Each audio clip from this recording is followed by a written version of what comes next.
What is up, my friends? You are very welcome along to tonight's late night agenda, and I'm going to do my best to broach a very tricky subject right now, which is the divide in our fan base. Now, there will be a second video coming out later this evening that will be around transfers and all the normal stuff, but right now I just want to take a minute, pause and take a breath and try to tackle a very tricky subject. So, as I'm sure you're aware, there is a divide between local and non-local fans in not just our fan base, but many football club fan bases.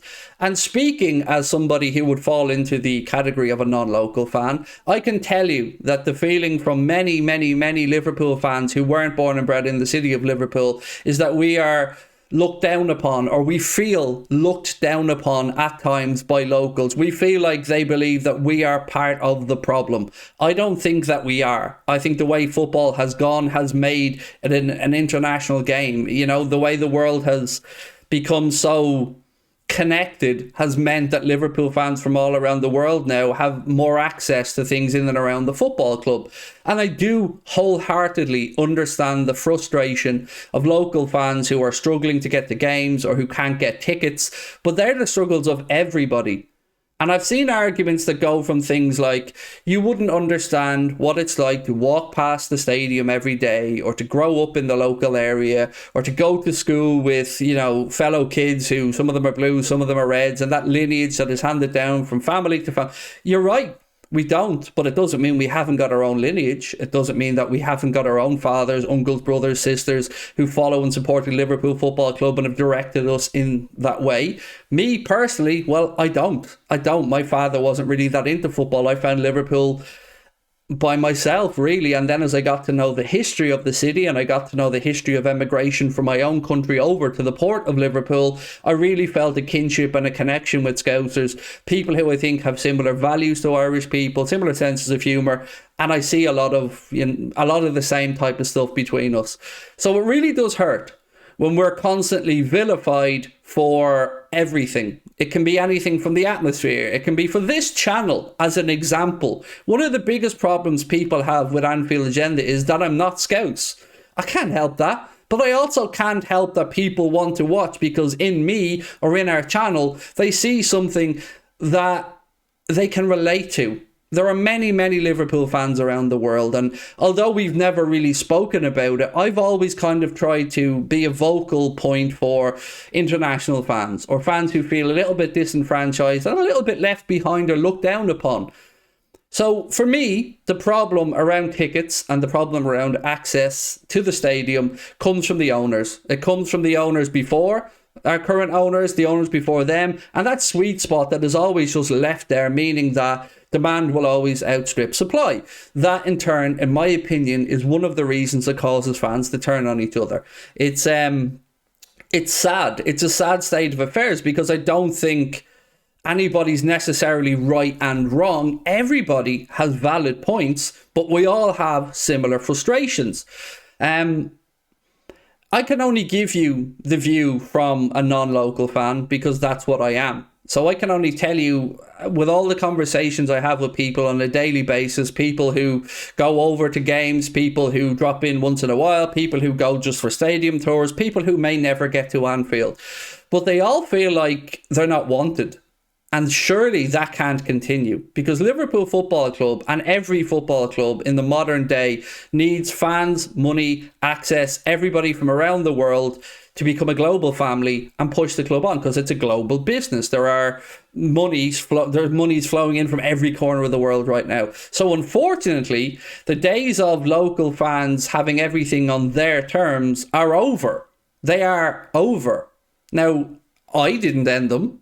You didn't end them. I'm not blaming anybody here, but it can't always be that everybody else has to bow down and do things to suit the local fans. So yes, we may not have grown up in and around Anfield or Kirby or Melwood before that. But my question here is, where do you draw the line? Where is this magical boundary that suddenly allows you to be entitled, or as entitled as you certainly come across to many football fans, and especially Liverpool fans? Where is this mythical boundary? Is it an L2, L4? Where is it? Where's the line? Where do you stop from becoming a local to a wool? I don't. Is it if you go across to the Wirral? Is that your? I don't. This is the point I'm trying to make. You don't have any divine right to anything. Yes, you do have obviously your memories. You do grow up in the area. Nobody's trying to take your area away from you. Liverpool Football Club has added to it. International fans have added to it. And every time I go over to the wonderful city of Liverpool, I only ever come across wonderful people with a great sense of humour who are caring, welcoming, and this divide never appears. I only see this divide online. And with the FSG out stuff now and the divide in the fan base over the opinions of what we think about the owners, that seems to have really catapulted this back into the limelight again. So I guess if I'm to say something, it's I understand the frustrations of local fans. I really, really do. And I think most non-local fans understand that frustration, but we are not the cause of it. We are not the reason for the crappy atmospheres at certain games inside Anfield. Many of us have been to Anfield enough times to know that if you stop and listen, you will probably hear a lot of middle-aged local men moaning and shouting and complaining. And don't tell me I'm wrong on this. I've been there enough times to have heard it. Yes, we've all seen the people who are taking selfies, who are filming, who have camcorders and all this other annoying stuff. And I'm with you on that. I find it very frustrating as well. But we also have to understand that these people may have spent thousands upon thousands on a pilgrimage, and that's what it is to some of these people, to go and watch Liverpool Football Club. Football is supported in different ways around the world, and we have to be accepting of that. So for me, I want this divide to stop. I'm not trying to be the catalyst to make it stop, but I certainly know that if we continue just going in opposite directions, nobody's going to benefit from this. Our fan base is going to become even more toxic, and nobody wants that. So I guess what I'm asking here is just for a little bit more dialogue, rather than trying to feel superior to other people or trying to talk down to other people. Try and understand or walk a mile in non-local fans' shoes and try and understand what it feels like to go over and to feel like you're not wanted. It's not great. And I guess the point that I'd like to finish with is there are far more Liverpool fans who aren't born inside the city of Liverpool. Far, far, far, far, far more. And no modern football club could survive with just that local fan base. It's impossible. You couldn't do it. So I would just ask everybody again to please understand each other's points of view. And nobody wants to see basically what looks like a potential civil war in our fan base unfolding. I hope that we can reach common ground. I hope that we can be understanding of each other's beliefs and each other's principles and be respectful and understand that Liverpool Football Club is now a global institution. This has been a really tough video for me to make because I don't like to pigeonhole anybody. I like to just take and treat everybody the same way.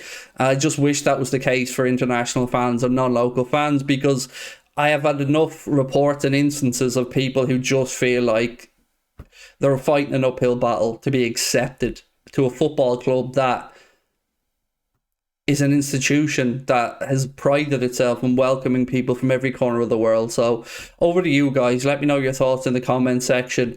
And again, I tried to be as respectful making this as I can. I hope you understand that. Thank you for your time. Bye-bye.